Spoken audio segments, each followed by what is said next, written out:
Sejam todas e todos muito bem-vindos. É uma grande satisfação receber todas e todos vocês aqui em mais um webinário do Centro Interativo de Ciência e Tecnologia da Amazônia, da Universidade Federal do Pará.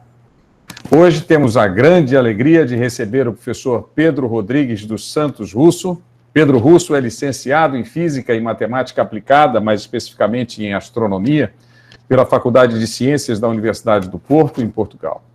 Possui mestrado em Geofísica pela mesma instituição portuguesa, com o tema Inércia Térmica e Propriedades da Superfície de Marte. Realizou seu doutoramento no Instituto Max Planck para pesquisas sobre o Sistema Solar na Alemanha, mais precisamente na Escola Internacional de Pesquisa sobre Processos Físicos no Sistema Solar e além, das universidades de Braunschweig e Göttingen, com o tema Estruturas Verticais dos Topos das Nuvens de Vênus e a Natureza do Absorvedor Ultravioleta. Pedro Russo é professor assistente de Astronomia e Sociedade no Observatório de Leiden, na Holanda, e também do Departamento de Ciência, Comunicação e Sociedade e coordenador do Grupo Astronomia e Sociedade. Pedro é o presidente da Comissão da União Astronômica Internacional para a Comunicação na Astronomia com o Público. Ele foi o coordenador global da maior rede já constituída em astronomia, por ocasião do Ano Internacional da Astronomia de 2009. Participação do público em projetos científicos é o tema do webinário de hoje. Professor Pedro Russo, muito obrigado uma vez mais por aceitar o nosso convite e, a partir deste momento, a audiência é sua. Obrigado, professor, obrigado pela introdução e mais uma vez obrigado pelo convite para poder partilhar algum do nosso trabalho e algumas das ideias que temos vindo a desenvolver nos últimos anos, a partir da Universidade de Leiden, na Holanda. Como já se devem ter percebido, sou português, cresci e estudei em Portugal, mas agora trabalho na Universidade de Leiden, no Observatório de Leiden, um observatório que foi fundado em 1633, em que teve alguns nomes bastante importantes na astronomia que passaram pelo observatório, como diretores ou como investigadores, como o Hertzsprung, do famoso diagrama Hertzsprung-Russell, ou o mais conhecido astrónomo holandês, provavelmente, Jan Oort, da nuvem de Oort. Também já se devem ter percebido pela introdução que a minha ciência de base é a astronomia, então eu gosto sempre também de começar as minhas apresentações, que são um pouco sobre muitas vezes ciência e sociedade, também um pouco algumas histórias, algumas componentes da astronomia. E como o professor dizia, eu fiz a minha tese de mestrado sobre o planeta Marte e depois o doutoramento na área no planeta Vênus, na atmosfera do planeta Vênus. Por isso os planetas terráqueos, ou os planetas terrestres, são planetas que são muito próximos, e são planetas que são fascinantes e podemos aprender imenso sobre eles, que também com implicações muito grandes para aquilo que podemos compreender para o nosso próprio planeta. Eu se calhar começava a minha apresentação, a primeira parte da minha apresentação, um bocadinho com uma história que eu gosto, que é uma história bastante interessante. É uma história de mistério, mas também uma história de evolução e de evolução tecnológica, e também uma história de como é que a ciência e a tecnologia pode contribuir para o nosso dia-a-dia. E eu se calhar começava com esta imagem. Eu não sei se já viram esta imagem alguma vez, e se viram e se não, se calhar alguém aqui das pessoas do público poderão me dizer o que é que veem nesta imagem, o que é que estão a ver exatamente nesta imagem. Se calhar, se tiverem algumas ideias, qual é que é assim a característica desta imagem que vos salta à vista?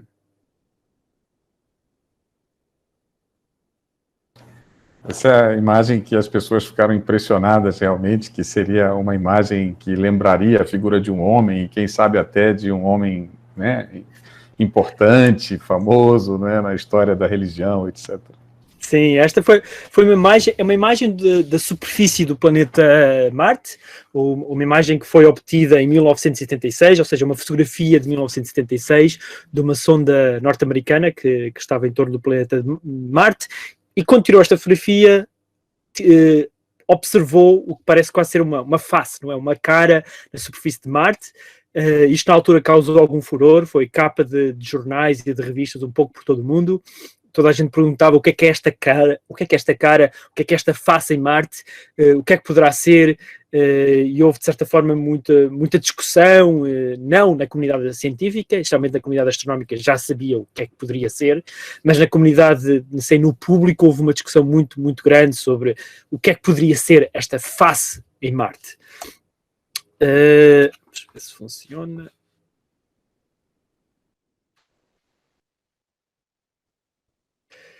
Portanto, a Marte, estamos a falar então da imagem foi obtida por esta sonda, a sonda Viking, que foi lançada para o planeta Marte nos anos 70 e obteve aquela imagem. É uma sonda que fazia observações do planeta Marte, um planeta bastante interessante. Como nós sabemos, agora temos a sonda Perseverance, ou o rover Perseverance, na sua superfície, a estudar com algum detalhe. É um planeta que sempre nos inspirou muita curiosidade, e quando começámos a enviar sondas para Marte, despertou-nos ainda mais curiosidade, porque começámos a compreender melhor o planeta, a sua superfície, e por vezes tínhamos imagens misteriosas como estas. O que é curioso é que uns anos mais tarde, e estamos a falar já nos anos 2000, em 2007, uma sonda também da NASA, da Agência Espacial Norte-Americana, foi enviada para o planeta Marte, a Mars Reconnaissance Orbiter, em que, passados cerca de 30 anos, obteve esta imagem da mesma região da primeira imagem obtida em 1976. E vemos aqui uma imagem com muito mais detalhe, ou seja, uma imagem com maior resolução, mas que aquela cara de Marte aparece nesta imagem, mas aparece com um detalhe muito maior. Eu não sei se conseguem ver onde é que está. Tem muitas estruturas geológicas, muitas pequenas colinas ou montanhas na superfície, mas faço um bocadinho de zoom, e a tal cara de Marte foi fotografada com mais detalhe, em que nota-se um bocadinho que há ali alguma característica que seria a cara de Marte, mas na realidade, de certa forma, aquelas características que lhe dão de cara humana, de certa forma desaparecem quando aumentamos a quantidade de informação que recebemos a obter esta imagem fotográfica. Mais tarde, já nos anos 2000 também, a Agência Espacial Europeia enviou uma sonda para Marte, chamada Mars Express, que fazia também um mapeamento tridimensional da superfície de Marte, e esta é uma sonda bastante interessante, com imagens bastante interessantes, mas conseguiu fazer um mapeamento da altimetria, ou seja, da variação de altitude na superfície de Marte, e criou, de certa forma, este vídeo do que seria a cara de Marte. E aqui vemos que, na verdade, é um conjunto de pequenas colinas, 3 colinas, de certa forma ligadas, em que, em determinada altura e com uma baixa resolução, em determinada altura do dia marciano, nos dá uma aparência que estamos a olhar para uma cara devido às sombras que são criadas, de certa forma, pela luz solar. Nós hoje sabemos que esta estrutura geológica são muito parecidas com estruturas geológicas que temos no planeta Terra, que existem nos Estados Unidos, como em ambientes mais desertos, que são as chamadas, em termos geológicos, são colinas mesa, que têm esta aparência quase de uma mesa, em que a mais conhecida de todas será a famosa Table Mountain, na cidade do Cabo, na África do Sul, em que é uma estrutura bastante parecida com a estrutura que vemos em Marte, e que é sem dúvida quase conseguimos também essas 3 montanhas ali de certa forma ligadas. E a questão que eu tenho agora para vocês é: o que é que acham que aconteceu entre 1970 e os anos 2000? Qual é que foi assim a grande alteração que tivemos das observações que tínhamos desta cara de Marte nos anos 70 e depois na observação que tínhamos nos anos 2000? Qual é que foi assim a grande alteração?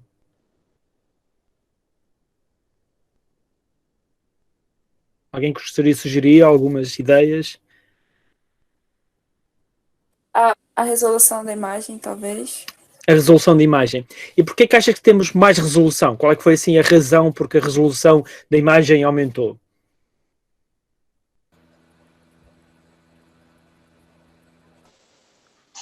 Eu arriscaria dizer que a gente tinha um certo fascínio por vida extraterrestre e aquele rosto que poderia ser um sinal de uma civilização anterior.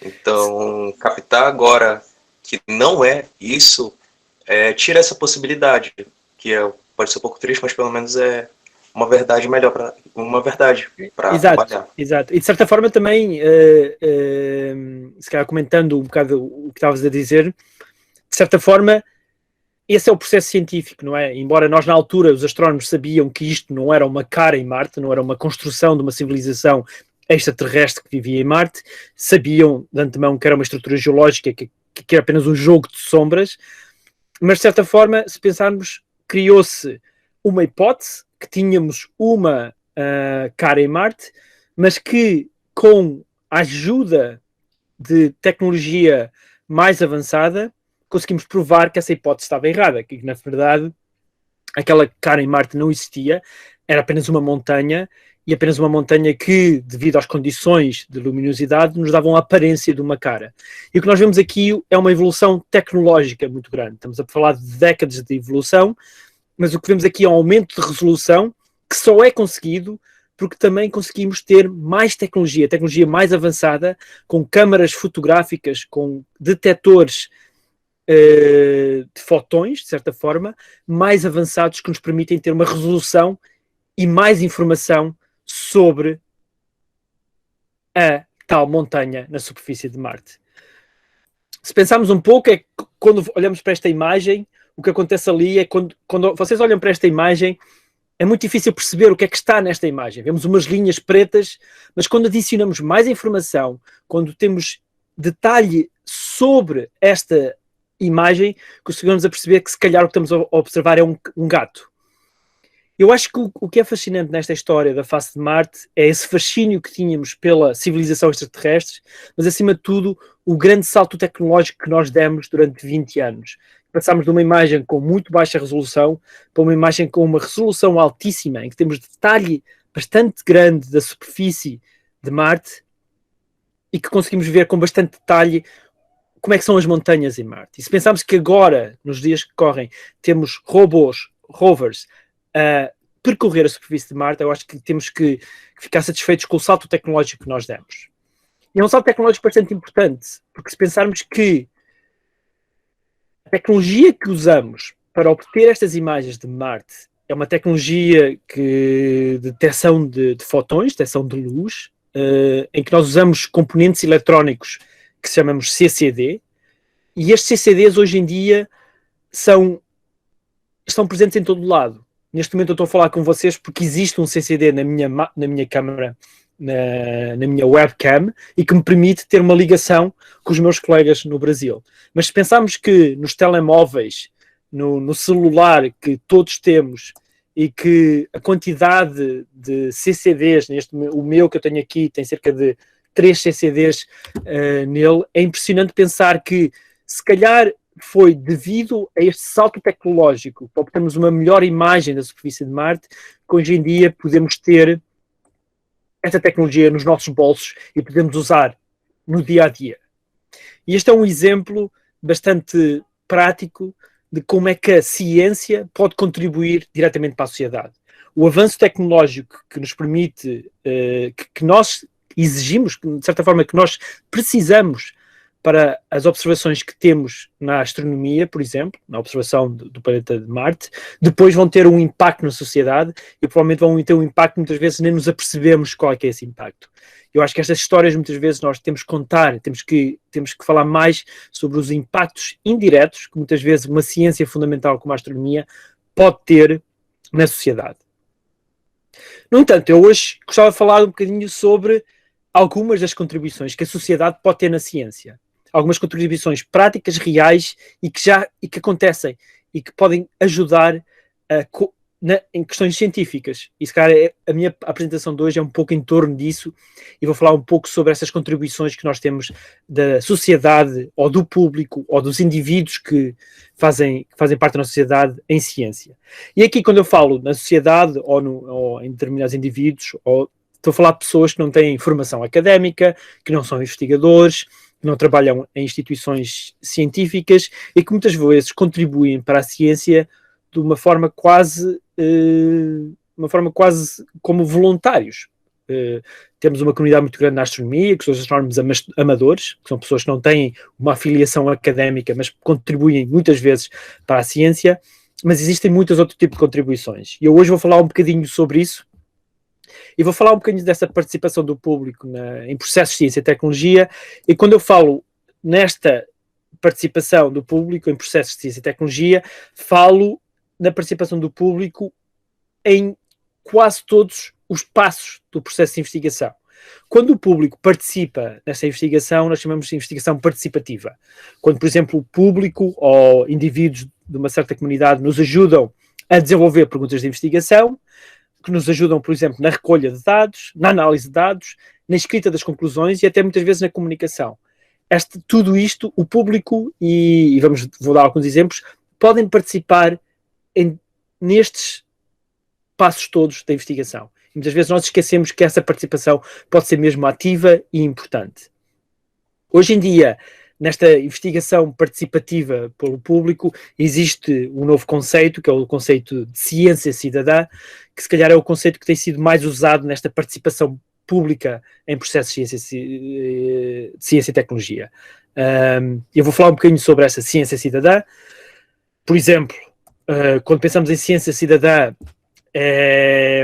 podemos pensar em vários níveis. Um deles é o nível número 1, que é o que nós chamamos de contribuição colaborativa, em que é muito usada, por exemplo, na comunidade de observação de aves, no birdwatching, em que indivíduos que no seu fim de semana, durante o seu tempo livre, vão para a natureza, com os seus binóculos, identificam algumas espécies de pássaros, de aves, fazem apontamentos e recolhem informação sobre a localização destas aves, se calhar o género, o sexo destas aves, a localização, a determinada altura do dia, e enviam esta informação para investigadores de ecologia ou de demografia da vida animal, ou biólogos, e os biólogos usam esta informação para perceber melhor comportamentos ou até ecossistemas, especialmente de aves. Isto acontece diariamente.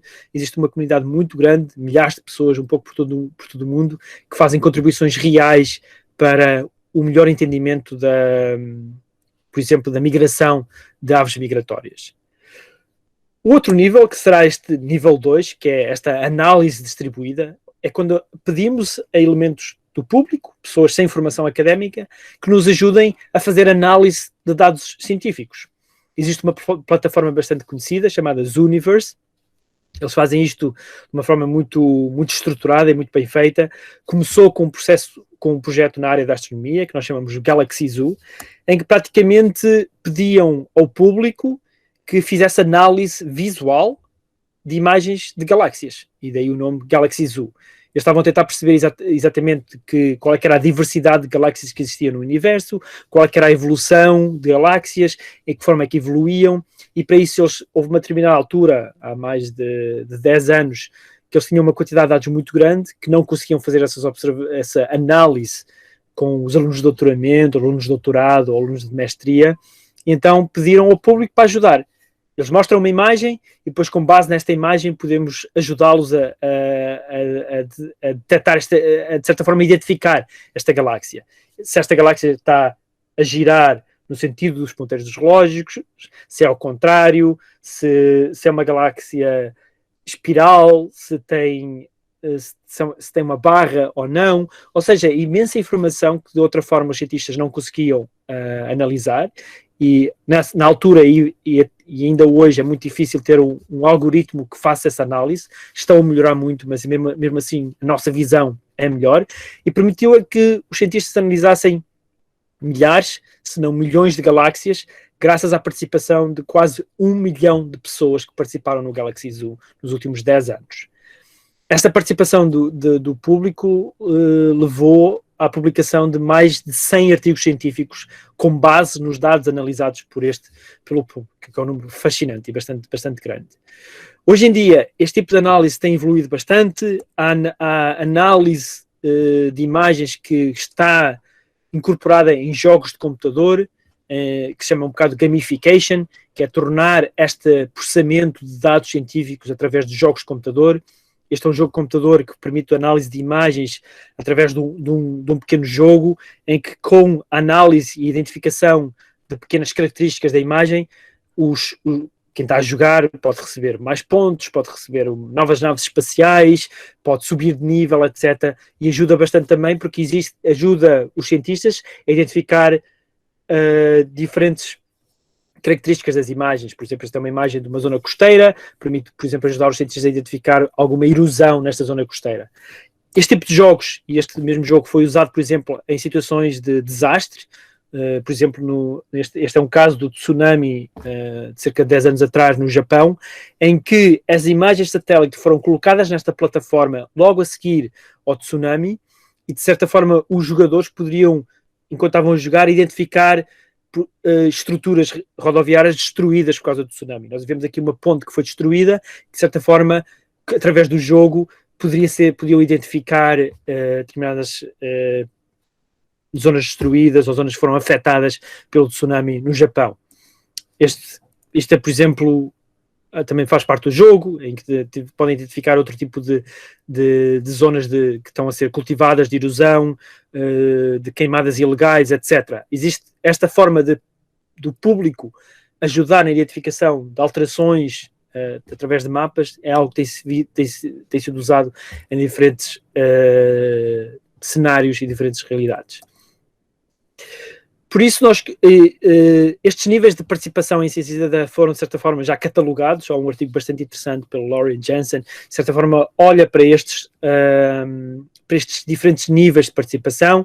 O tal nível 1, contribuição colaborativa, o nível 2, análise distribuída, nível 3, ciência colaborativa, onde, por exemplo, o público pode participar na definição de questões de investigação, e eu vou dar um exemplo, e depois o nível 4, o que eles chamam de ciência cidadã extrema, onde o público não especialista, ou seja, o público sem formação académica, participa e atua em todas as fases do projeto, independente, sem a participação dos cientistas. E nós conhecemos alguns casos, poucos, mas existem alguns casos onde isto acontece. Eu agora vou falar de alguns exemplos de algum trabalho que nós temos vindo a fazer a partir da Holanda, do meu grupo e com colaborações que nós temos tido aqui na Holanda, que são exemplos práticos da aplicação de alguns destes conceitos no ambiente real, por assim dizer. E se calhar vou começar com um exemplo que nos, de certa forma, é próximo, especialmente para pessoas que vivem em grandes cidades, que é o caso da poluição do ar. Nós sabemos que a poluição do ar é um problema bastante grave, é um problema que afeta muitas sociedades e muitas comunidades um pouco por todo o mundo, em todos os continentes, e é algo que ainda há muito trabalho para ser feito. E nós, na Holanda, há uns anos atrás, desenvolvemos um projeto de ciência cidadã, em que pedíamos ajuda ao público para medir a poluição do ar numa determinada altura, e fazê-lo através do seu celular, do seu telemóvel. Nós desenvolvemos, a partir de tecnologia que era usada na astronomia, desenvolvemos um pequeno espectrógrafo para o telemóvel, ou seja, que se adapta diretamente, neste caso a um iPhone, na câmara do iPhone, na câmara fotográfica do iPhone, e que nos permite ter um espectro da atmosfera numa determinada altura do dia, principalmente quando o céu está limpo, existe alguma poluição, ou seja, quando não existem nuvens, apenas o céu azul com sol, e nós conseguimos medir, através da medição do espectro, conseguimos medir a quantidade de partículas aerossol que estão na atmosfera nessa localização. Nós fizemos esta recolha em 2013, já foi há alguns anos, fizemos esta recolha um pouco por toda a Holanda, nos Países Baixos, fizemos esta recolha no dia 5 de setembro de 2013, e com esta informação de dados conseguimos ter um mapa com uma resolução maior, com maior resolução sobre a poluição atmosférica para a Holanda nesse dia, e que permite, de certa forma, ajudar também a Agência do Ambiente, por exemplo, na Holanda, a tentar perceber melhor quais é que são as fontes de poluição, como é que é o comportamento devido aos ventos, etc. E esta informação foi bastante interessante. Devido a essa participação neste processo, nós publicámos um artigo. Este artigo está publicado numa revista, e que demos também a autoria do artigo a todos os 3.000 participantes, de certa forma, cidadãos cientistas que participaram diretamente neste projeto, que foram estes 3.187, que também foram, em que os nomes deles estão no artigo e que eles também são coautores deste artigo científico. Devido a este projeto, nós depois desenvolvemos um laboratório dentro da universidade, que nós chamamos um laboratório de ciência cidadã, onde é quase como se fosse uma loja de ciência, uma loja para desenvolver projetos científicos, em que temos dois tipos de clientes. Os cientistas, quando os cientistas querem desenvolver um projeto que envolva o público diretamente, ou seja, que o público participe no processo científico, ou também cidadãos, em que podem ter uma participação, podem, de certa forma, trazer questões para a comunidade científica e depois nós desenvolvemos alguns destes projetos científicos. E este foi o exemplo que nós tivemos há 2 anos. Em 2019, nós lançámos uma campanha em que perguntámos à comunidade, especialmente a comunidade aqui em torno da nossa universidade, a comunidade da cidade de Leiden e outras cidades em volta da cidade de Leiden, em que perguntámos à comunidade o que é que gostariam de ver investigado. Nós recebemos mais de 150 perguntas. Naquela altura tínhamos nós conseguimos ver que 90% destas perguntas já tinham resposta científica, ou seja, nós conseguimos responder a essas perguntas, não havia propriamente uma necessidade de responder a essas questões. Nós até depois enviámos as respostas a essas questões a quem enviou estas perguntas, mas 10 perguntas foram selecionadas dessas 150, 10 perguntas foram selecionadas como projetos, como potenciais projetos de ciência cidadã. 2 projetos foram escolhidos e foram financiados por uma comissão com membros da universidade, mas também da prefeitura, em que, de certa forma, foram depois escolhidos estes 2 projetos que foram financiados. E vou-vos falar de um deles, um projeto que existe, que foi financiado e que tem vindo a ter algum impacto bastante grande, é sobre a existência de plásticos nos canais, nos canais da cidade. Isto, por exemplo, é uma fotografia que foi tirada depois de uma grande festa que acontece aqui em Leiden, em outubro. Imensos copos de plástico foram atirados para dentro do canal e depois está os serviços municipais, os serviços da prefeitura estão a fazer a limpeza. Já não acontece, os copos de plástico foram proibidos na cidade e foram proibidos um pouco por causa do projeto que nós temos aqui, e isso também nos deu alguma felicidade, um resultado bastante real do impacto destes projetos.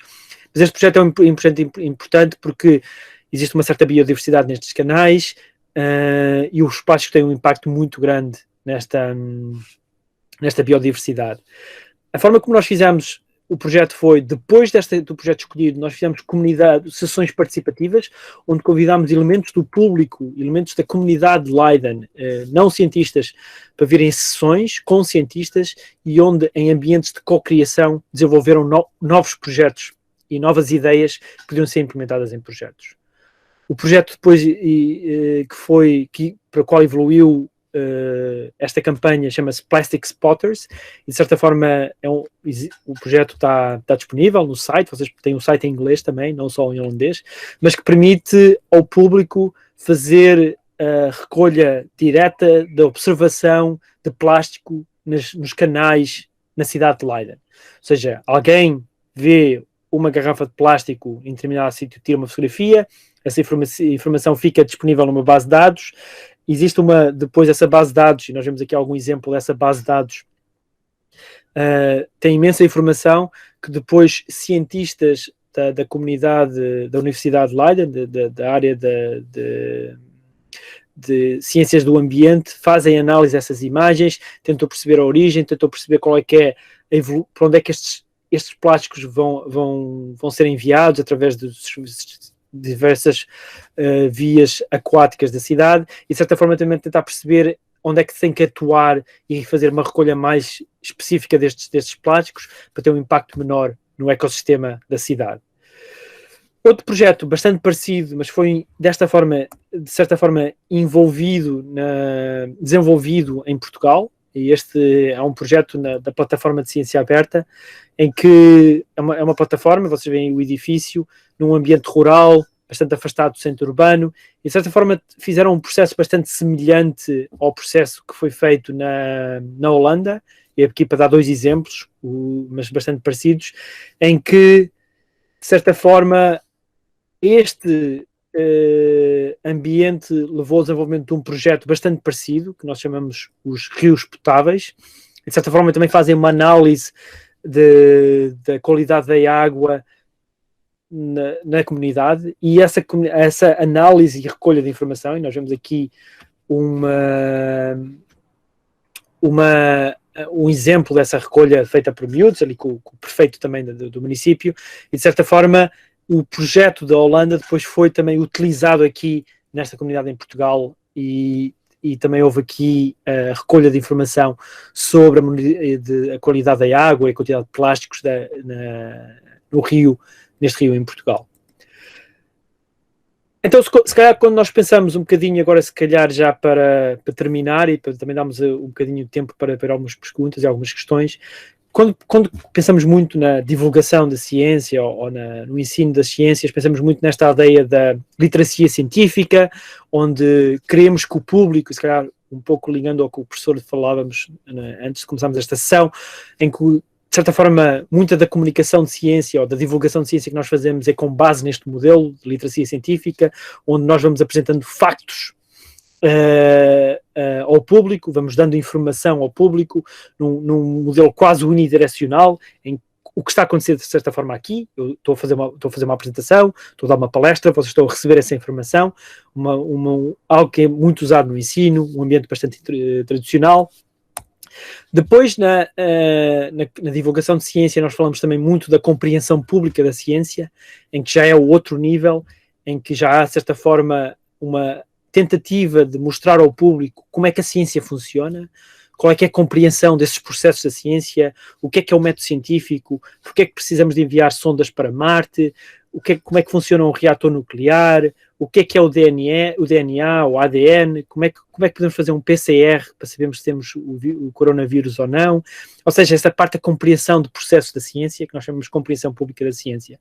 E o que eu falei hoje é mais sobre a participação pública na ciência. Como é que se pode envolver realmente e de uma forma honesta, ou seja, em que o público poderá ter uma participação honesta na ciência e na tecnologia. Ou seja, que processo é que podemos pensar em envolver realmente os cidadãos na ciência? E há muito da divulgação de ciência que eu acho que temos que mudar um bocadinho nesta participação pública na ciência, uma participação cívica na ciência. Acho que há muito trabalho que tem que ser feito, e muito do trabalho que fazemos como nós, divulgadores de ciência, também tem que apontar um bocadinho nesse sentido. E, assim, para falar um bocadinho e para terminar, eu diria que esta é, assim, a grande conclusão da minha apresentação. Eu acho que o público não académico, neste caso, os outros membros da sociedade que não têm uma profissão académica, que não são investigadores, o público pode e deve participar ativamente em processos científicos, a todos os níveis. E acho que cabe-nos a nós, cientistas e divulgadores, em criar as oportunidades para que o público possa participar ativamente nesses processos científicos. Eu acho que isso é bastante importante. Há muito trabalho feito nesta área, eu apenas dei alguns exemplos, só toquei assim ao de leve alguns exemplos, se calhar uma breve introdução a esta questão. Recentemente, alguns colegas, depois posso disponibilizar estes documentos, lançaram este livro sobre a ciência da ciência cidadã, The Science of Citizen Science. É um livro completamente aberto, podem fazer download, descarregar o PDF, ou seja, está completamente aberto para qualquer pessoa, não é preciso pagar. E é um livro bastante interessante sobre ciência cidadã, e eu também aconselhava. Também, porque hoje, só porque um pequeno apontamento, hoje também acabámos de lançar um livro, os proceedings de uma conferência que aconteceu em 2019, na área da educação da astronomia, Astronomy Education Conference, em que nós lançamos estes proceedings, são cerca de 300 páginas com imensa informação sobre a educação da astronomia, e algumas questões um bocadinho sobre a ciência, sobre ciência cidadã e o seu envolvimento também com o ambiente mais escolar. E para terminar, eu apenas deixava aqui o meu nome, claro, vocês já sabem, o meu e-mail. Se quiserem contactar, eu vou disponibilizar ao professor esta apresentação, se calhar também o PDF daquele livro, mas também tem aqui alguns sites dos projetos que eu referi aqui, portanto, e que tem imensa informação sobre esses processos da participação pública em processos de ciência, que eu acho que é bastante importante, e eu acho que nós, de certa forma, temos que encontrar algumas soluções para envolver o público, e se calhar também nesta pandemia que ainda vivemos, e que tem sido uma catástrofe, um desastre a todos os níveis, mas acho que uma das coisas que nós temos que aprender como cientistas e divulgadores é que o público tem que não só perceber o que é a ciência, não só perceber como é que funciona a ciência, mas se calhar ter uma voz e uma participação ativa na ciência e na forma como fazemos ciência, e é importante que se faça. E, mais uma vez, obrigado pela oportunidade para falar destes temas.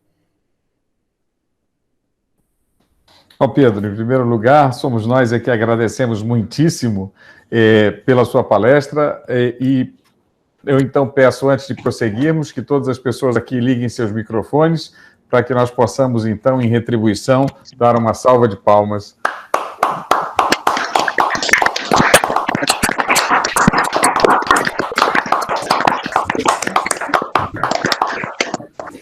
Então, obrigado, professor. Obrigado pela... Nós que agradecemos. Bom, então, antes de nós prosseguirmos, já temos aqui algumas perguntas para serem feitas, não é? Mas antes, enquanto as pessoas se animam aí para fazer outras perguntas, deixa eu dar para você aí, como faço de costume, um panorama aqui da audiência que você teve, não é? Você claro. Teve aqui acima de 50 pessoas participando, de todas as 5 regiões brasileiras. Então, o Brasil é dividido em 5 regiões: Norte, Nordeste, Centro-Oeste, Sudeste e Sul. Então, desde o extremo norte do Brasil, no Amapá, não é? Incluindo também, obviamente, o Pará, que é o estado de onde eu estou falando nesse momento, mas também do Nordeste, como, por exemplo, o estado da Paraíba, no leste brasileiro, não é? Já mais para o centro-oeste brasileiro, o estado do Mato Grosso do Sul, por exemplo, no sudeste, né? Quer dizer, o centro, digamos assim, onde estão as principais universidades brasileiras, né? mais renomadas, no Rio de Janeiro, São Paulo, por exemplo, também participantes da região sul do Brasil, alguns lugares distantes aí da ordem de 4.000 quilômetros de onde eu estou falando agora, como Paraná, Rio Grande do Sul. Obviamente, tivemos aqui estudantes e professores e técnicos do Centro Interativo de Ciência e Tecnologia da Amazônia, como, por exemplo, o Jorge Cacineiras, o Valdomiro Pascoal Júnior.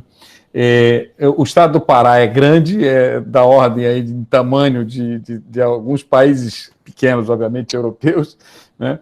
Mas nas cidades de Altamira, Cametá, Capitão Poço, Castanhal, Marabá, Moju, Salinópolis, né, onde em alguns desses lugares há campus da Universidade Campi, né, da Universidade Federal do Pará, como o de Salinópolis, está participando a professora Carolina Benoni.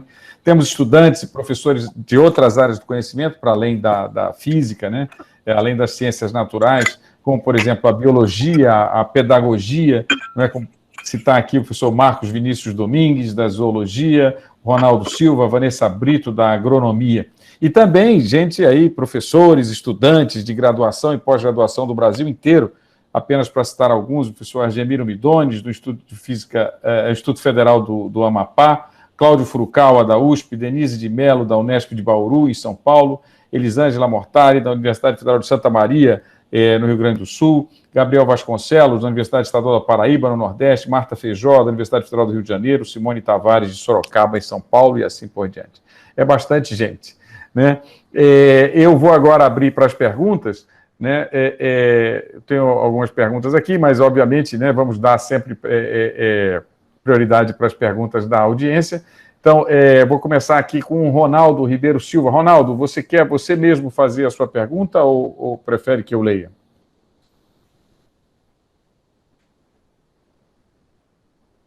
Então, eu vou... Pois não. Eu vou... Não, avança, Luiz. Eu vou ler para ficar, né, registrado. Então, o Ronaldo escreveu: as universidades da Europa enfatizam a questão da divulgação científica nos cursos de formação de professores e formação, também cursos de formação continuada?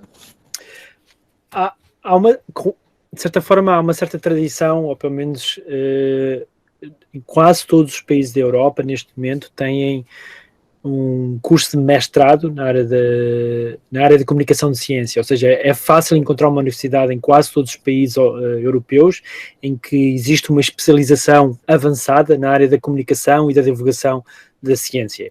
Existe. Nós aqui na Universidade de Leiden temos um curso de mestrado para todos os alunos da área de ciências naturais, em que podem seguir uma especialização na área da comunicação de ciência. E isso é algo que começa a ser bastante normal nas universidades europeias.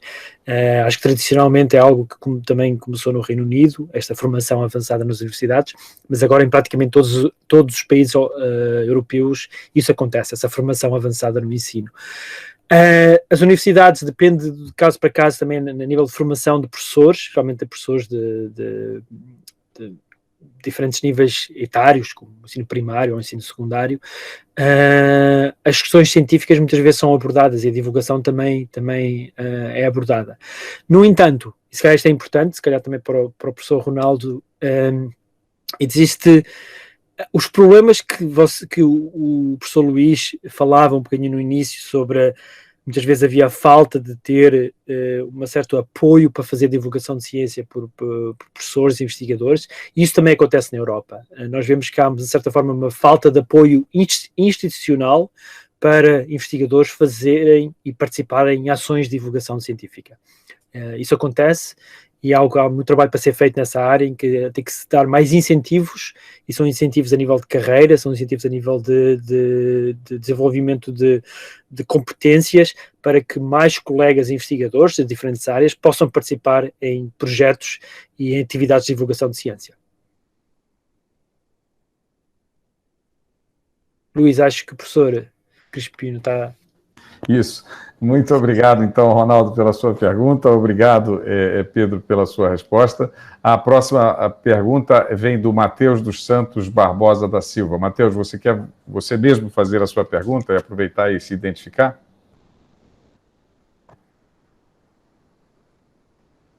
Então, eu vou ler, então, a pergunta do Matheus. Você poderia comentar um pouco sobre como os especialistas enquadram o público leigo e como o público leigo enquadra os especialistas? Como que o papel de cada um é negociado, incluindo as diferenças de conhecimentos científicos? Essa é uma questão muito, muito interessante, e há muito trabalho até feito nesta área de tentar perceber, em projetos de participação pública, em projetos de ciência e tecnologia, esta questão da negociação entre os papéis e as diferenças que existem entre o cientista e o público leigo, como o Matheus refere, são muito, muito referidas. O que existe, praticamente assim, em breves minutos, o que tem que acontecer, de certa forma, uma comunicação muito aberta, e por isso é que eu usei aquela palavra, que nós queremos que o público tenha uma participação também honesta, mas tem que ser, muitas vezes, por parte do cientista, que tem que reconhecer o valor das contribuições que o público leigo pode trazer para os projetos. Eu acho que isso é bastante importante. Há algumas coisas que têm que ser negociadas, há algumas coisas que têm que ser debatidas. O desenvolvimento da pergunta de investigação, por exemplo, é claro que o investigador tem mais conhecimento de como desenvolver essa questão de investigação, a nível de metodologias, por exemplo, de investigação. Se calhar o público leigo não conhece algum dos métodos que o especialista pode conhecer, ou seja, tem que haver, mas tem que ser, de certa forma, haver uma certa comunicação constante para os processos correrem bem. O que nós temos visto é que se essa comunicação for feita, se as sessões participativas tiverem uma participação de cientistas, especialistas, o público leigo, geralmente corre bastante bem. As pessoas motivam-se e acabam por aprender de ambos os lados e aprender bastante com o processo. Por isso, geralmente funciona bem. Mas, de certa forma, tem que haver uma negociação. Acho que a palavra certa é mesmo negociação, e essa negociação tem que ser transparente e aberta. E isso acho que é importante. Ok, muito obrigado, então, Matheus, pela sua pergunta. Obrigado, professor Pedro Russo, pela sua resposta. Aí, novamente, uma pergunta do Ronaldo Ribeiro Silva. Né? Ele gostaria de saber como que... Ronaldo, você quer falar? Pode falar, por favor.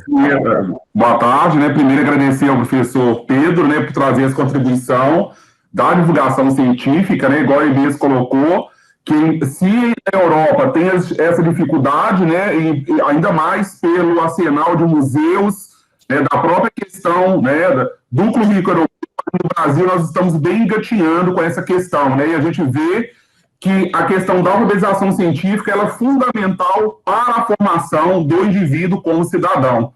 Como cidadão, a gente precisa muito ainda melhorar nessas questões, né, as universidades também está começando a trabalhar, os pesquisadores das áreas que nós chamamos aqui das áreas duras também, fazer divulgação científica, não só na área da educação, né, mas a ciência como um todo tem essa função de levar para a sociedade, né, de forma em linguagem, da forma que o senhor até tinha respondido aqui, para os leigos saber o que é fazer ciência, o que a universidade faz como ciência, né? E agradecer também ao professor, né, Luiz Carlos, por a escolha desse tema, né, que é muito importante para nós. Eu sou professor aqui da Universidade Federal do Pará, do campus de Altamira, da Faculdade de Ciências Biológicas, e minha pergunta é a seguinte, professor, eu gostaria de saber do senhor como iniciou o seu interesse para trabalhar com divulgação científica e como que você avalia seu trabalho perante a sociedade. Muito obrigado. Obrigado, professor, e obrigado também pela questão. É uma questão, de certa forma, pessoal, mas também, de certa forma, profissional, e também a questão da avaliação, a avaliação do impacto é uma questão bastante grande. Se calhar até podemos ter uma sessão no futuro próximo sobre essas questões de avaliação em temas de divulgação de ciência. O meu interesse pela divulgação de ciência começou... Olhando para trás, eu acho que começou até antes da universidade, mas assim de uma forma mais formal, acabou por acontecer na universidade. Eu estudei na Universidade do Porto, em Portugal, onde fiz a licenciatura em Astronomia, Física e Matemática Aplicada. E nessa licenciatura criámos um pequeno grupo na altura, estamos a falar há algumas décadas atrás, criámos um pequeno grupo de divulgação de ciência, que éramos alunos, que tínhamos, de certa forma, interesse em divulgar a astronomia, gostávamos de falar sobre astronomia e não havia propriamente essa oportunidade na universidade, e então nós criámos um pequeno grupo informal de estudantes de astronomia e começámos a enviar alguns e-mails para escolas e começámos a participar em sessões públicas, a dar palestras, mostrar o telescópio, e de certa forma foi aí que eu desenvolvi o meu interesse pela astronomia, pela divulgação. Mais tarde, já na altura quando eu estava a fazer o meu mestrado, tive a oportunidade de trabalhar diretamente num planetário fixo de uma dimensão bastante grande na zona do Porto, que era um planetário que estava a começar, e como estava a começar eu também tive que aprender muito e tive que aprender a fazer as coisas, e de certa forma foi a minha escola de divulgação, que é o planetário do Centro Multimeios de Espinho, que foi assim a grande escola de divulgação. Depois, assim, o grande momento para mim foi a nível de carreira profissional na divulgação, foi em 2007, estava na altura no Instituto Max Planck, a fazer investigação sobre o planeta Vênus, mas apercebi-me que o meu interesse era cada vez mais nesta parte da comunicação com o público, de falar sobre ciência, de pensar em processos de divulgação, processos de comunicação. Comecei a desenvolver algum interesse, não necessariamente ligado ao meu doutoramento, mas comecei a ter a oportunidade também de desenvolver esses interesses. Depois, em 2008, houve a oportunidade de me candidatar a um emprego, o emprego era de coordenador global do Ano Internacional da Astronomia, trabalhar para a Unesco e para a União Astronómica Internacional.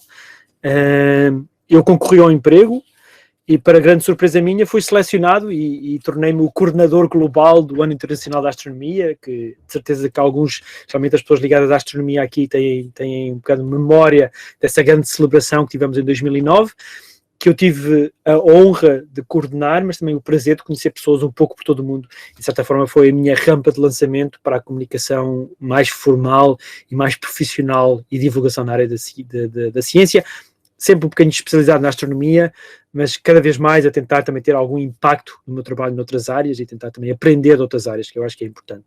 Agora, para terminar, e se calhar a questão do professor Ronaldo em relação ao impacto, essa é uma questão que nos preocupa sempre. Depende, qualquer trabalho de divulgação está sempre associado ou com uma atividade ou com um projeto de divulgação. Pode ser uma atividade como esta, fazer uma pequena apresentação, uma pequena palestra, uma atividade numa escola, mas pode ser uma atividade muito maior, como o Ano Internacional da Astronomia.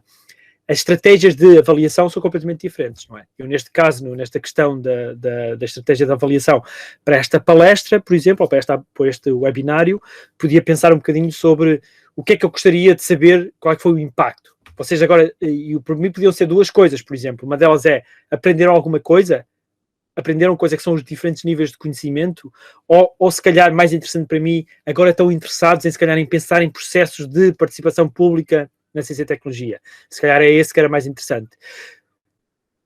E para fazer isso, se calhar, o ideal seria, daqui a 2, 3 meses, ter uma conversa com as 45 pessoas que estão aqui e perceber se vocês fizeram alguma coisa com a informação que eu passei aqui. Isso seria uma forma para mim de medir o impacto. Em todos os projetos que nós temos sempre uma pequena avaliação. Pode ser uma coisa muito simples, que pode ser contar pessoas, quantas pessoas participaram, que é o mínimo que poderíamos fazer, mas muitas vezes tentamos encontrar informação mais qualitativa, tentar perceber exatamente qual é que foi o impacto real, e para isso nós desenvolvemos uma metodologia de avaliação, tentamos recolher essa informação, fazer a análise, etc. Ou seja, o impacto que tenho, eu dedico as minhas horas de trabalho a isto, eu espero que seja bastante, mas tento, de certa forma, sempre, professor, encontrar formas de tentar medir esse impacto. Mas, de certa forma, também não ficar muito obcecado com essa medição desse impacto. Muitas vezes eu acho que mais vale estarmos a fazer coisas do que não deixar de fazer, porque se calhar não sabemos como é que vamos medir. Eu acho que muitas vezes, como divulgadores, temos também de ser um bocadinho ativistas e ir para o terreno e fazer coisas e comunicar. Eu acho que também não nos podemos ficar muito agarrados só à parte da avaliação.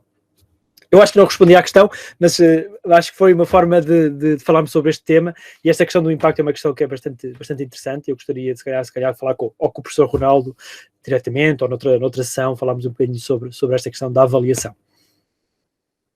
Ok, muito obrigado, Ronaldo, pelo seu questionamento. Muito obrigado, Pedro, pela sua resposta. Dando sequência aqui às perguntas, o Eliezer Duarte, que está fazendo mestrado lá na Universidade Federal do Paraná, a alguns milhares de quilômetros de onde eu estou falando agora. Quer fazer a pergunta você mesmo, Eliezer? Por favor. Oi, professor. Sim. Primeiramente, gostaria de agradecer e parabenizar o professor Russo pela excelente palestra. Professor, meu questionamento está mais relacionado com a questão do impacto no público. A imagem que o senhor mostrou no início, né, sobre o rosto em Marte, né, é uma questão que instiga muito o público, né, pois tem uma questão científica muito forte, né, e direciona o público que é não simpatizante ou que não está intrínseco com a temática de ciência para ciência, né, e, por exemplo, quando o senhor perguntou, né, o que as pessoas que estão na apresentação associavam àquela imagem, né, o professor Crispino, ele falou muito bem, né, que tem todo aquele viés religioso, né, porque a gente sabe do peso que a religião tem na sociedade. E a minha questão é basicamente sobre essa relação. Esse rosto de Marte ou situações como essa não são uma ótima oportunidade para trazer esse público que é fora dessa bolha social, né, para essas temáticas relacionadas à ciência e, tipo, além disso, quais são as melhores estratégias, né, para trazer esse público e cativar eles? Não sei se isso é uma pergunta do milhão, mas... De certa forma e é uma questão complexa, e nós vemos isso, não é? Nós vemos imensos temas que são complexos e que não há uma receita, de certa forma, para processos de divulgação ou processos de comunicação, não é? Temos a questão das alterações climáticas e do negacionismo relacionado com as alterações climáticas, todo o negacionismo relacionado com a vacinação ou com vacinas, por exemplo, que agora tem vindo, cresceu por diferentes razões, se calhar não pelas mesmas razões que vinha a crescer anteriormente. Há questões que são muito complexas e que são muito difíceis de abordar e que nós não temos uma fórmula de que vamos para o terreno, vamos falar com este público e pronto, já está. Existe um bocado a ideia que a educação vai resolver esta questão. Nós já sabemos também que a educação de certa forma, não resolve diretamente. Há questões a nível de ideologias, de política religiosa, social, cultural. É complexo, é uma situação muito complexa e que não existe propriamente uma fórmula. Mas eu concordo com o que estavas a dizer, que eu acho que nós temos que agarrar oportunidades que, de certa forma, não têm um impacto nefasto tão grande, como não ser vacinado pode ter um impacto real na saúde da pessoa, embora uma pessoa acreditar que existe mesmo uma civilização em Marte, não tem assim um impacto na saúde dessa pessoa, não é? Diretamente. Mas podemos usar esses temas que se calhar são um bocadinho mais, menos, que têm um impacto menos direto, ou apenas, não sei se tem um impacto, para ter conversas sobre como é que a ciência funciona, porque é que nós agora sabemos que aquilo não é uma cara, que tecnologia é que usamos, como é que a tecnologia avança, como é que em 20 anos tivemos aquele avanço tecnológico de uma fotografia a preto e branco, com baixa resolução, e agora temos um robô com um microscópio em Marte. Se calhar isso podia explicar, por exemplo, porque é que conseguimos ter o processo de desenvolvimento da vacina tão rápido, como é que funciona este desenvolvimento científico, o que é que são as tecnologias. Eu acho que, calhar, usar temas, e nós, claro, na astronomia falamos um pouco sobre isso, usar a astronomia como uma ciência para engajar o público e depois trazê-los para o processo científico, a forma de pensar, a forma de colocar questões, a forma de tentar encontrar respostas, eu acho que é algo que pode ser feito. Nós temos que encontrar essas âncoras, de certa forma, que nos permitem ter conversas sérias sobre a participação pública. Mas isto é da parte dos divulgadores. A minha apresentação de hoje falava muito também sobre a necessidade que temos de ouvir o público, não é? De ouvir o público leigo e deixar que este público leigo também faça perguntas. Perguntas muitas vezes são difíceis, não só para a sociedade, mas também sobre a ciência. Porquê é que estamos a fazer investigação nesta área? Porquê é que estamos a fazer investigação em inteligência artificial? Que tipo de investigação é que estamos a fazer em nanotecnologias? Também temos que permitir que o público tenha uma voz real e que possa ter uma participação real nos processos de ciência. Ou seja, é de ambas as partes, nós temos que desenvolver um bocadinho, temos que melhorar esse processo de comunicação que temos com a sociedade e com o público não leigo. Ok, muito obrigado, Eliezer, pela sua pergunta. Obrigado, Sr. Pedro, pela sua resposta. Na sequência, temos uma pergunta do Vitor Neri, que está falando, acho que aqui do Pará. Vitor, você quer fazer a pergunta? Sim, é que eu noto assim um desafio de tornar a ciência interessante. Queria saber como foi o marketing assim dessas pesquisas para atrair o público, que eu pelo menos noto assim que teve um engajamento maior do que eu noto em projetos aqui na minha região do Pará. Aí eu queria saber isso. Essa parte de comunicação deste projeto, e se calhar falando do projeto, das perguntas que foram levantadas pelo público, houve de certa forma um trabalho de pensar um bocadinho, se calhar como falavas, o Vítor, falar um bocadinho dessa parte do marketing e de como é que foi feito. Houve uma identificação de determinados canais de comunicação, algo que temos vindo a fazer com algum sucesso é usar o Facebook e até usar a possibilidade de pagar publicidade no Facebook para divulgar projetos, ou seja, dá para fazer uma segmentação do mercado bastante grande, dizer que queremos toda a gente que seja nesta faixa etária a viver nesta cidade, e o Facebook consegue fazer isso, o que é bastante impressionante. No Instagram também fizemos algumas pequenas campanhas e usámos depois as redes existentes que nós conhecíamos. Nós tínhamos apoio também por parte do município, no caso das prefeituras no Brasil, em que a prefeitura também já tinha os departamentos de comunicação, já sabia como chegar a determinados tipos de público, e de certa forma foi isso que nós fizemos, e tentar identificar esses canais que seriam não tradicionais e que geralmente não usaríamos num projeto normal. Mas como era um projeto que nós queríamos que tivesse outro alcance, que chegasse a um público que geralmente não participa em projetos de investigação, tivemos que usar outras abordagens, e se calhar aquelas abordagens que muitas vezes são usadas pela publicidade, como pagar no Facebook para mostrar este projeto específico.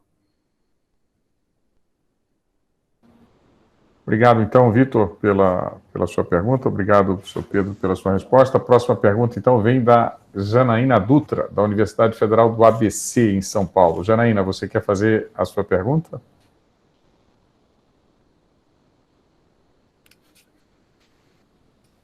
Bom, como ela não ligou o microfone, eu vou ler aqui, tá certo? Então, primeiramente, ela agradece ao professor Pedro por partilhar seu conhecimento conosco. A pergunta dela: existe uma linha de pesquisa aí na universidade, na sua universidade, não é, que explore a ciência cidadã na área de ensino de ciências, levando essa abordagem para as escolas da educação básica? Faço parte de um grupo de pesquisa em ciência cidadã e conservação ambiental na Universidade Federal do ABC Paulista, quer dizer, aquela região em torno da cidade de São Paulo, e temos um grupo trabalhando no ensino de ciências. Adorei saber sobre os projetos da Holanda. Gratidão mais uma vez. Essa é uma um tema muito, muito interessante e de certa forma tem sido uma das grandes questões da ciência cidadã, como é que a ciência cidadã pode ser incorporada em ambientes escolares e ambientes mais educativos, e de certa forma não existem assim projetos que tenham tido assim um impacto muito grande.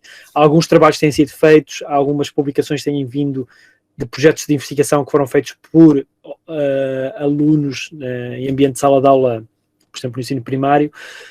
Há algum trabalho feito, há também uma publicação que vai sair sobre o uso do Galaxy Zoo no ambiente mais educativo, mas se calhar se a professora Dutra me enviar um e-mail, eu poderei enviar algumas destas publicações, e se calhar também com cópia para o professor Luís, e podemos até começar uma conversa. Neste momento não existe, mas é uma área que gostaríamos de explorar um bocadinho mais, porque eu acho que é uma área que tem que se fazer um bocadinho mais trabalho sobre esta área, sobre como é que a ciência cidadã pode ter um papel no ambiente escolar.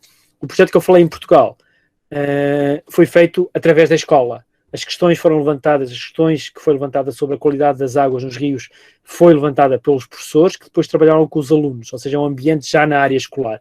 Se calhar só eu posso partilhar 2 links que falam um bocadinho para verem este, que é da rede que nós estamos a coordenar, que também tem um bocadinho sobre isto, e depois o outro da plataforma, que também tem um bocadinho sobre, que trabalham diretamente no ambiente escolar e sobre incorporar processos, metodologias como a ciência cidadã no ambiente escolar.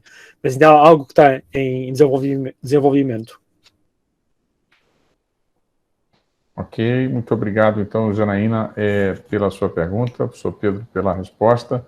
A próxima pergunta vem do Rodrigo Ozella, que faz doutorado aqui em física, não é física dura, aqui no programa de pós-graduação em física da UFPA, e que no ano passado esteve aí na Holanda, não é, fazendo o seu doutorado sanduíche. Diga lá, Rodrigo. Oi, Pedro. Primeiro, boa noite, mas uma coisa que é bastante surpreendente sempre que a gente entra em contato com a comunidade aqui de Belém, aqui das regiões próximas da Universidade Federal do Pará, é que todo mundo que é daqui, que não é cientista, que não é acadêmico, se sente completamente deslocado e se sente acuado de se comunicar e falar dentro dos ambientes acadêmicos. O mesmo acontece aí, e se acontece, tem alguma sugestão de como quebrar esse gelo, de como conseguir aproximar e trazer essas pessoas para falar e achar o seu lugar seguro para poder falar dentro da universidade? Essa, de certa forma, liga bastante com outra questão, e isso é uma questão bastante... É uma questão complexa, e é difícil. Assim, o que nós temos visto um bocadinho é que muitas das atividades que nós fazemos de divulgação, nós tentamos... Há 2 tipos, não é? Atividade muito pontual, fazer uma apresentação, fazer uma palestra e ir às escolas, que é uma coisa que acontece de quando em quando, ou quando se tenta fazer, e também tem a ver um pouco o financiamento e a forma como é esperado, quando se tenta fazer algo de uma escala um bocadinho maior, tenta-se fazer sempre esse projeto com comunidades que vão ter uma receptividade muito grande, ou seja, para o projeto também ter algum impacto, ou sentir que tem algum impacto real e positivo, e no relatório final vai ficar muito bem. O que é preciso muitas vezes nessas comunidades que muitas vezes estão afastadas da ciência e tecnologia é estar presente, é participar, é muitas vezes começar no ambiente escolar, depois criar uma certa regularidade, ou seja, não são atividades que acontecem uma vez, é preciso criar uma regularidade, é preciso perguntar aos professores o que é que necessitam, depois pensar exatamente em identificar áreas que poderão ser interessantes, por exemplo, se calhar essa comunidade tem um grupo muito grande de agricultores, se calhar trazer os investigadores que possam ajudar na qualidade dos solos, melhorar o trabalho agrícola, ou seja, tentar identificar áreas das comunidades em que a ciência poderia realmente ajudar para ter esse impacto real no seu dia-a-dia e tentar fazer esse trabalho de campo. O problema é que, se, por exemplo, uma pessoa como o Rodrigo trabalha em física fundamental, não vai ter tempo para fazer esse trabalho. Ou seja, nós temos que criar condições dentro das nossas universidades para esse trabalho ser feito, para a participação da sociedade dentro das universidades acontecer. E para isso temos que trazer pessoas especialistas, investigadores, pessoas especialistas em comunidade, em ciência cidadã, que possam participar e que possam ter horas dedicadas a fazer esse trabalho. Não pode ser esperado pessoas investigadores de física das partículas que vão estar a fazer esse trabalho. Esse trabalho tem que ser feito por outras pessoas. E as universidades têm que reconhecer a necessidade real de empregar pessoas com esse perfil. Obrigado. Obrigado, Rodrigo. Obrigado, Pedro. Deixa eu aproveitar aí, antes de passar para a próxima pergunta, mas colocar um pouquinho nesse sentido e te fazer a seguinte pergunta, quer dizer, como é que é visto, então, na Europa? Porque aqui no Brasil ainda nós temos o que muitas universidades temos as pró-reitorias de extensão, né? Normalmente a gente chama de extensão, seria difusão, essas coisas. Mas, assim, elas estão muitas vezes associadas a uma certa assistência, de uma maneira geral, que a universidade dá, né, à comunidade, seja através dos cursos das áreas de ciências biológicas, como medicina, ou mesmo enfermagem, né, quer dizer, e a área de odontologia, por exemplo, quer dizer, aqueles serviços que a universidade oferece à comunidade, né? Mas a questão no Brasil, acho que nós ainda precisamos evoluir um pouco mais, né, especialmente nas regiões periféricas do Brasil, em relação a essa questão de, nas universidades, haver setores dedicados especificamente a essas coisas. Não sei se nós teríamos pessoal formado com formação específica nessa área, né? Eu queria que você pudesse falar assim, como é que é isso na sua visão europeia, holandesa, portuguesa, entende? Como hoje as universidades têm se organizado para tornar isso de uma maneira mais efetiva? Está a decorrer. As universidades, a nível na Europa e noutros países, também no Brasil, de certa forma, desenvolveram um bocadinho a capacidade de fazer um trabalho de divulgação mais ligado à comunicação, não é? Comunicar-se resultados científicos através das notas de prensa, comunicados de imprensa, enviar informação para os jornais e para as revistas e para os meios de comunicação social. E esse trabalho, de certa forma, foi feito no final dos anos 90, 2000, quase todas as universidades têm uma equipa de comunicação, faz a comunicação que está responsável pelo site, pelas notas informativas, etc., e fazem esse caso de comunicação. Depois existem os núcleos de difusão, que fazem esse trabalho muitas vezes nas universidades europeias, é muito associado à angariação de alunos para a universidade. Existe, de certa forma, tentar trazer alunos para a universidade, fazer algum desse tipo de trabalho.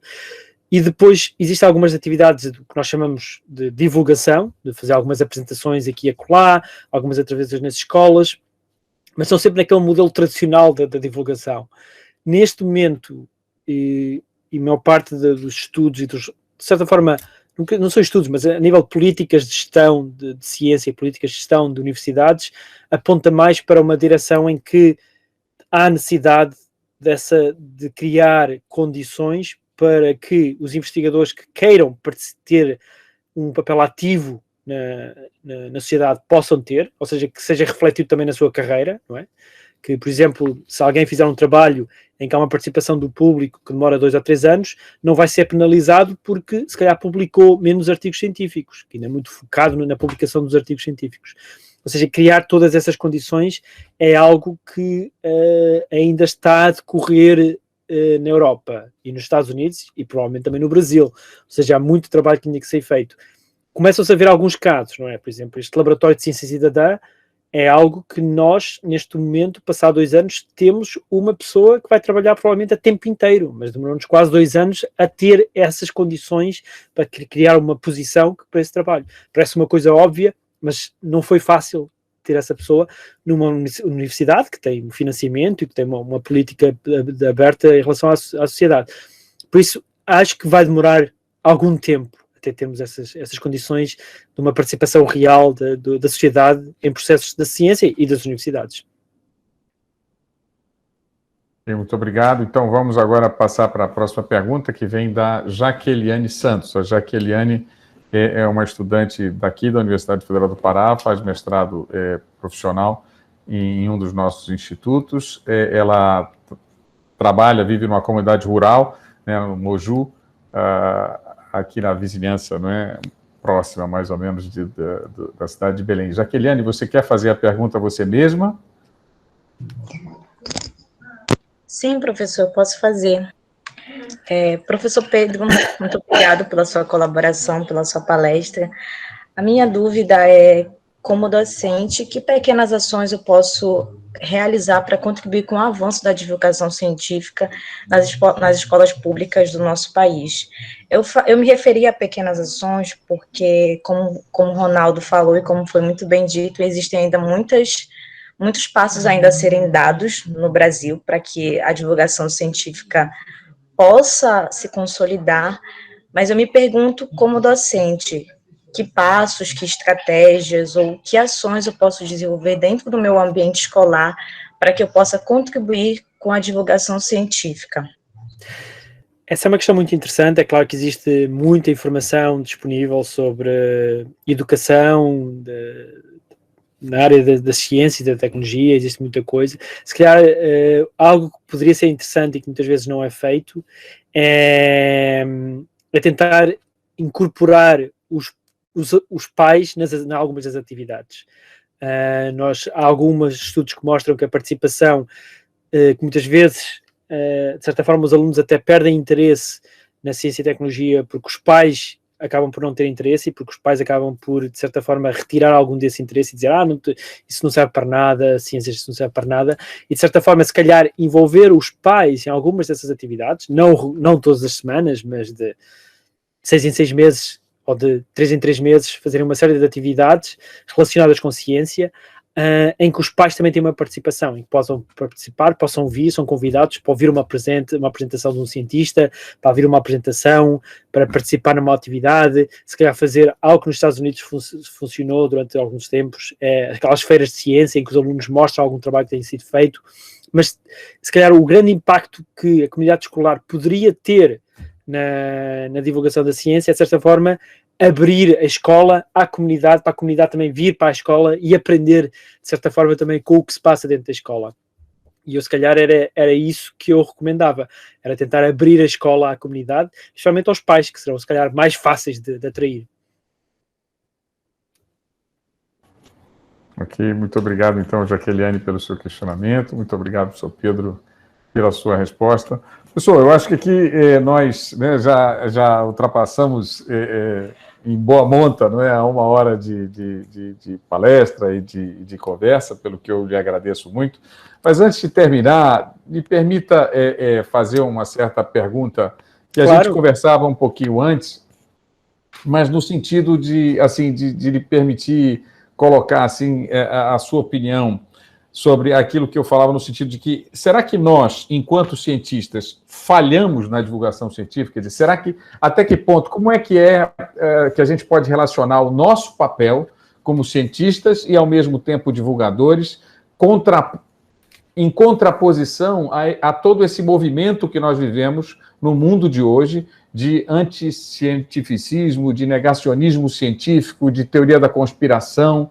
Quer dizer, como é que pode, hoje, em civilizações, né, quer dizer, em comunidades ditas civilizadas, haver pessoas que ainda acham que a Terra é plana, não é? Quer dizer, haver pessoas que ainda acham que a vacina, não é, ela não é um benefício. Quer dizer, será que houve um erro estratégico ou um erro de ação dos cientistas na sua comunicação da sociedade, ou você vê isso como um movimento, talvez, que possa ser cíclico na evolução da humanidade? Não sei. Gostaria de ouvir sua opinião. Obrigado, e se tivesse que responder hoje, se calhar amanhã a resposta poderia ser relativamente diferente, ou daqui a uma semana se calhar a resposta seria diferente. Eu acho que, como comunidade, e não digo só comunidade de divulgação, já lá chego, mas como comunidade científica eu acho que falhámos.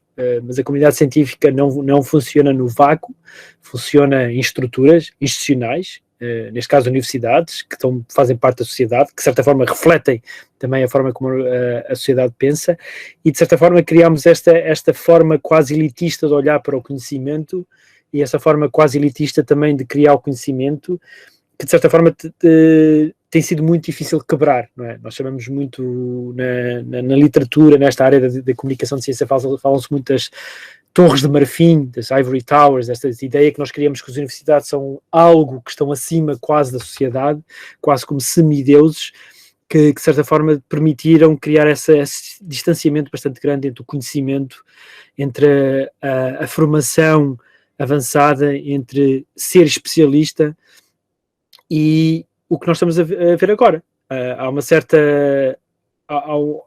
Há um certo movimento contra qualquer tipo de especialista. O que é que são os especialistas? porque é que, de certa forma, criou-se um certo distanciamento, e de certa forma esse distanciamento foi criado pela própria comunidade especializada, não acho que foi a sociedade. Claro que não podemos esquecer que a forma como a tecnologia avançou, mas mais uma vez há aqui um processo de comunicação de ciência e tecnologia que também falhou. Houve um avanço muito rápido no desenvolvimento tecnológico, realmente em processo de comunicação, como as redes sociais, que vieram contribuir um bocadinho também para essa distribuição do conhecimento e da forma como é que o conhecimento era partilhado, não é?